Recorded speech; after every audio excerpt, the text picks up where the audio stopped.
The Tarkine is gazetted by the Tasmanian government as an unbounded locality in northwest Tasmania.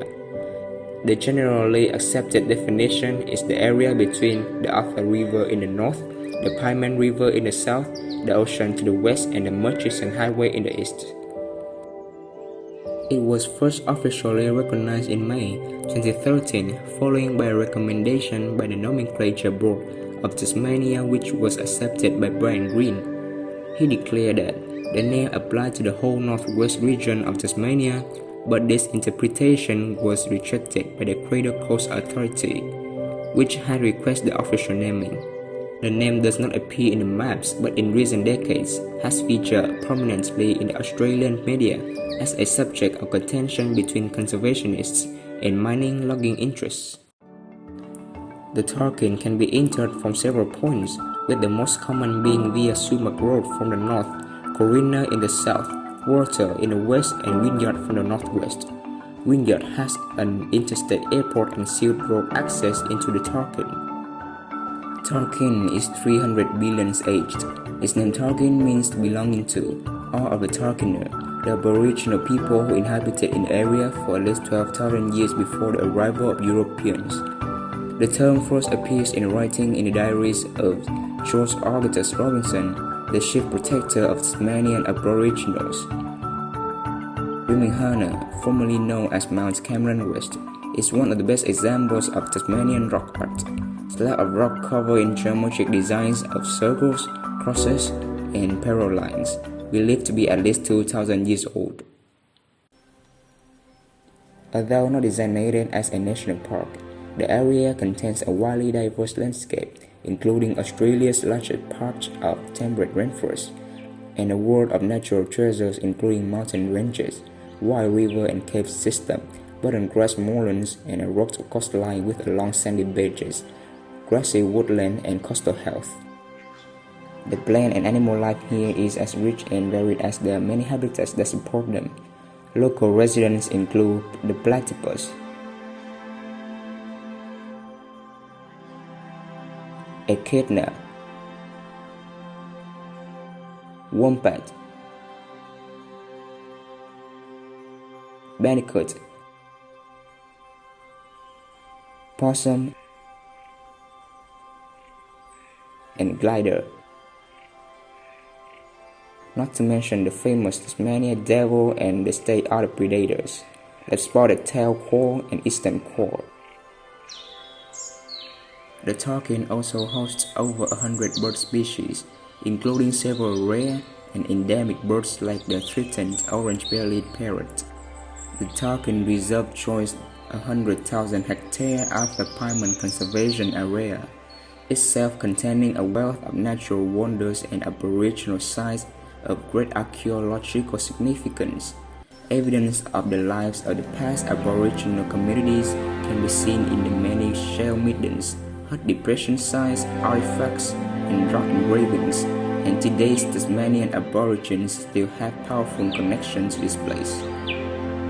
More recent history tells the story of miners, farmers, fishers, and holiday makers, all attracted to the rich natural resources and spectacular landscapes.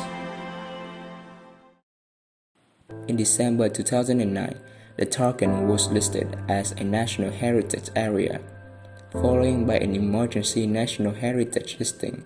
The emergency listing was in response to a proposed Tarkine Road, which would have coursed through old-growth forest and detrimentally affected the natural values of undisturbed areas. In December 2010, the incoming Environment Minister, Tony Burke, allowed the emergency listing to lapse in the face of numerous mining proposals in the Tarkine. This was despite recommendations from the Australian Heritage Council to permanently list the Tarkine. Minister Burke had further extended the period for reassessment of the Tarkine with the Australian Heritage Council due to a report on the suitability of the Tarkine as a National Heritage location by the end of December 2013. Conservation groups declared this an unacceptable delay and had voiced concern that this left the Tarkine unprotected from mining while the reassessment took place.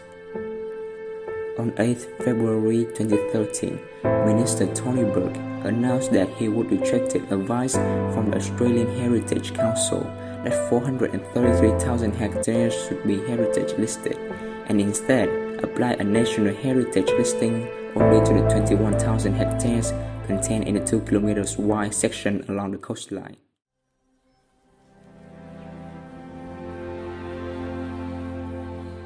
It is true that oak-growth forests are valuable for the economic reasons and for the ecosystem services to provide.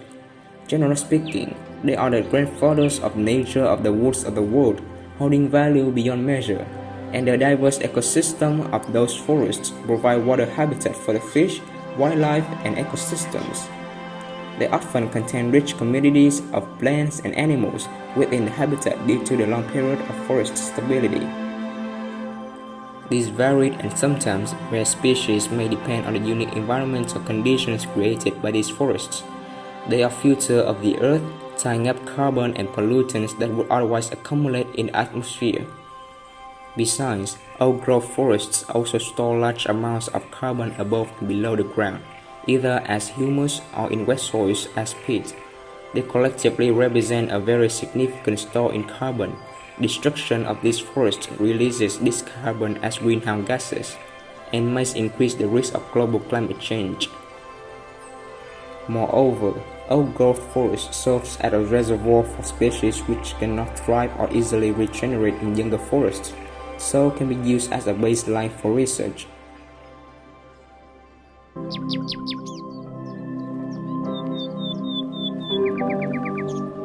Oak-growth forests need protection wherever they are found and regardless of size. Human impacts have already led to the loss of around 40% of the world's forests, and today, an area the size of the football pitch is still being destroyed every second. Protecting and restoring forests has never been more urgent. We offer 4 suggestions to change the declining trends of the world's primary forests.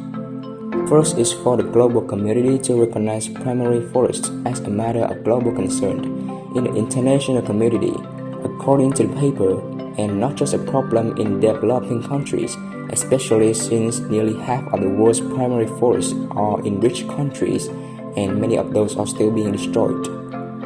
The second suggestion is that each nation and the international community at large should bring primary forests into their environmental accounting, including recognizing their enhanced ecosystem services. The third suggestion is to prioritize avoided loss of further primary forests. In other words, to actively tackle the problem by safeguarding the world's remaining primary forests, instead of simply reacting after a forest is lost or degraded. Fourth and last is to formally accept the role of indigenous people and forest dwellers in protecting their primary forests and sustainably using them.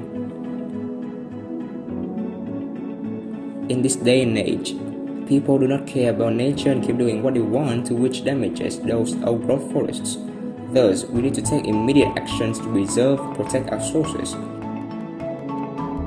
Humans' activities which are extremely harmful to those forests should be restricted, and the government should give out more policies about preserving primary forests to force residents to follow.